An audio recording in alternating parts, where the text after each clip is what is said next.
They are gaslighting us about the obesity problem, about us being overweight, about us struggling to lose weight. They want you to believe it's your fault because you're lazy, you're lacking in willpower, you don't have the motivation or the discipline, which frankly, as someone who's been an addict most of my life, I think is absolutely disgusting, to be honest. Now, let me try and explain to you what is actually going on with the obesity problem. So, those of you that are old enough will have heard the saying, if somebody gives up smoking, they seem to put on weight, right? Now, why would that be? So the straight answer most people would give is like the habit, they've got a habit and that is smoking.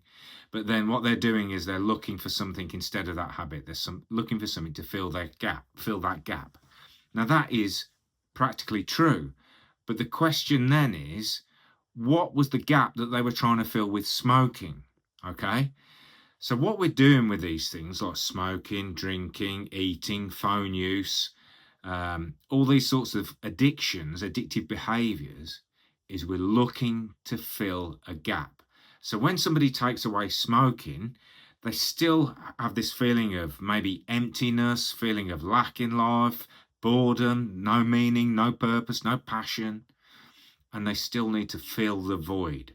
So they will go from smoking to doing something else when they're feeling a negative state. Because the body hates this kind of feeling of not doing anything. It creates stress. When we've got no meaning, it creates stress. And the body hates it, so it sends a signal for something to happen. And that's why we develop these habits, to avoid that horrible feeling. We get relief when we smoke. We get relief when we eat the junk food. So that's what's going on there. Now, to change permanently. So now what we've got is we've got this thing where people are getting surgery to lose weight and people are using pharmaceuticals to lose weight, right? Now, I think that's great if you've got a physical health problem that needs attending to really quickly.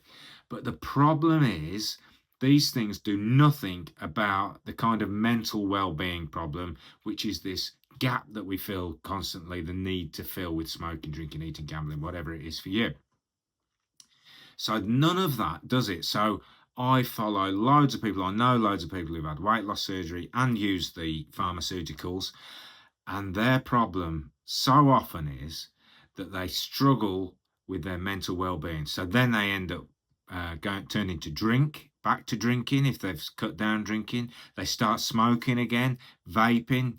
So they start doing other behaviors that they don't want to do to replace the thing that they've taken away. So they've taken the food away by taking, say, the pharmaceutical. But the problem is that just completely suppresses your appetite. So the problem is then, yeah, your appetite's gone, but you're still feeling the low. You're still feeling the void. You still need relief. So we start then looking for something else. So people are really struggling. People who've had weight loss surgery and are using the pharmaceuticals, or they're just restricting when you're dieting. People who restrict for a couple of weeks, this is why they can't go on any longer.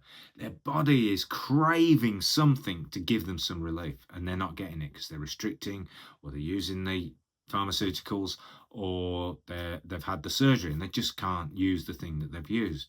So they're looking for something else. So the answer is to start filling the void. If we can fill the void, and this is what I do with my addiction coaching, is I help people to understand what's going on for them in the moments when they need to reach for their substance, for their food, for their addictive behavior. We need to understand what is going on there for you, because it's not the same for everyone. But you have to have this awareness. You have to first say, yeah, I'm addicted to food. I'm addicted to junk food. It's what I use to change my state, to change how I feel in the moment. You have to see that actually you're fine. So there's so many parts of this. I'm not going to say them all in this video.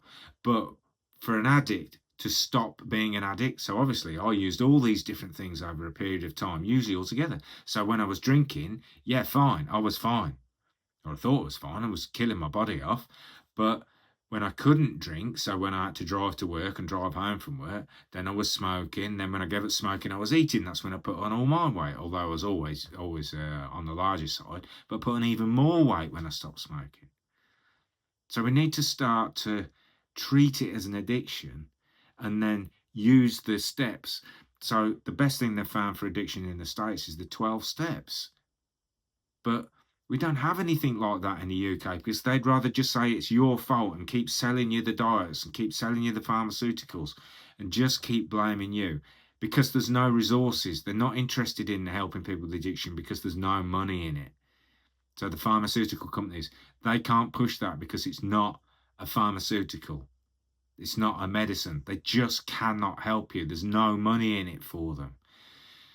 Honestly, if you want to change your life, if you're addicted to junk food or anything else, please consider that you're not seeing it that way as an addiction and you're not treating it that way.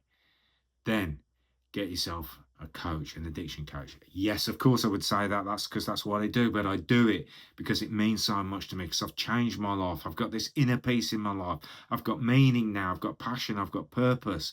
I run my 3 businesses. I used to work a desk job for years. I had none of those things. I couldn't wait to escape every minute of my life. I hated every minute of my life. Now I've got a fantastic life. I don't need those things anymore. That's the difference. I don't need them anymore, and you can get to that place too.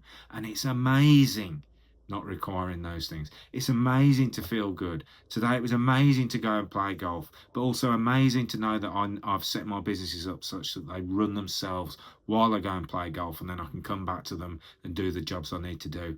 And it's amazing that I get to help people like this. So I've got all my weight loss clients. I've got clients who've quit smoking. It's just fantastic to live a life of meaning and not a life where you're trying to escape all the time. Please do this for yourself. It's going to be such a much better life for you when you get there.